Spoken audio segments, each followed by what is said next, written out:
Whether it is the regular season classic that we see start the beginning of every football season, or whether it's the bowl game that we see towards the end of the season as well, we have always been blessed with some good football and some good memes when it comes to the Duke's Mayo Classic. And as we enter the 2025 college football season, we're going to see two local teams from the G5 being able to duke it out here for this Duke Mayo's Classic, as we'll see two teams, both from the state of North Carolina, represented in this year's Classic.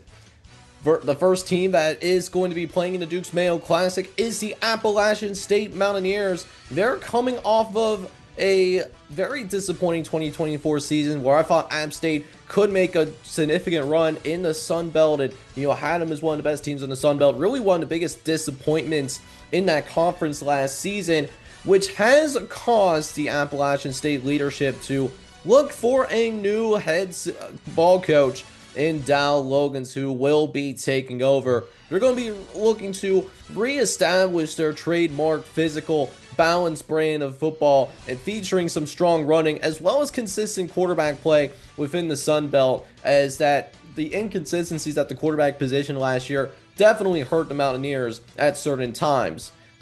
But one of the more fascinating stories that maybe be flying a little bit more under the radar in terms of the national landscape is happening with this other team that is going to be going up against in the Duke's Mayo Classic. The Charlotte 49ers, they brought in a brand new head coach as well, but it's not just your run-of-the-mill head coach. They brought in Tim Albin, who brings that championship pedigree after leading the Ohio Bobcats to the MAC title game and winning that MAC title game on behalf of the folks out in Athens, Ohio. But really pulling an EA college football move, going to another program and trying to build them from the ground up, which is going to be the challenge here at Charlotte, right? Because Charlotte historically has not been very good since they've made their transition up to the FBS level, aside from one winning season that they've had in the 2010s. Now, with that being said, coming with a brand new coaching staff, there are going to be some overhauls on both sides of the ball, notably at the quarterback position. As of the recording of this video, we have not seen any confirmation of a starting quarterback being named. Checking the depth chart on ourlads.com, seems like the Duke transfer Grayson Loftus is currently in the lead for the starting job. But for all intents and purposes, because we haven't seen that starting quarterback officially named yet, Connor Harrell, the North Carolina transfer, and Zach Wilkie, the Southern Miss transfer, are both in this quarterback battle as well. But either way, they're going to be looking to help bring a lot of the new offensive pieces that have been brought in by Tim Albin, trying to bring them together and create some cohesion for the rest of the season. But whoever does win this battle, they're going to have some solid weapons to throw to, most notably the transfer out of Boston College, Jaden McGowan, who looks to potentially be the top target for this Charlotte 49ers team this fall. And then not only was there some revamps on the offensive side of the ball, but definitely there was some revamping on the defensive side too, most notably in the linebacker core as Reed Wilfer. He actually is one of the few players that were on this team last year and was a bright spot for the 49ers. He's staying and is looking to start again at that linebacker position, but also bringing in Shane Taylor, who was coach under Tim Albin last season, back when they were both a part of the Ohio Bobcats.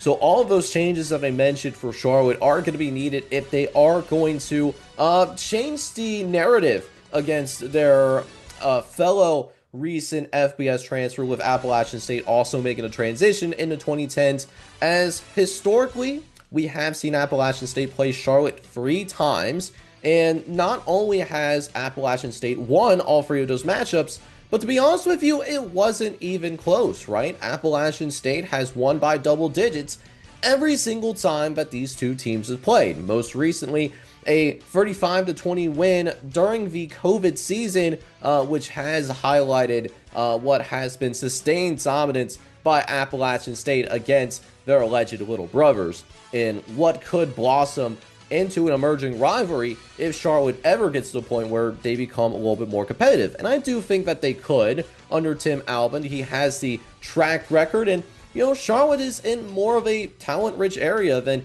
what you have in Athens, Ohio, right? So definitely possible for Tim Albin to turn this thing around. Don't know if it happens in 2025. Don't know if it happens that quickly. But I do expect, even though Charlotte is not going to be as good of a team as Appalachian State, I do think that there is going to be a competitive tone set early, with Charlotte looking to stay close behind a defense that, maybe is still trying to figure things out in terms of where do all of the puzzle pieces land and how do they fit with each other. But I do expect them to play hard. That is the hallmark of a Tim Albin team. But they're going to need to be able to get some timely running production, because regardless of who starts at the quarterback position, none of the three guys that I mentioned really have very much starting experience. They've been mostly backups during their time at the collegiate level, right? So they're going to need some timely rushing production so that they can stay off balance offensively and not rely on an inexperienced quarterback to consistently move the ball down the field. I think that's very important. And in contrast, Appalachian State does at least have the advantage of experience. Even though there is a brand new coaching staff, there is still more continuity on the Appalachian State sideline in terms of the players and coaching personnel than what the Charlotte 49ers do have.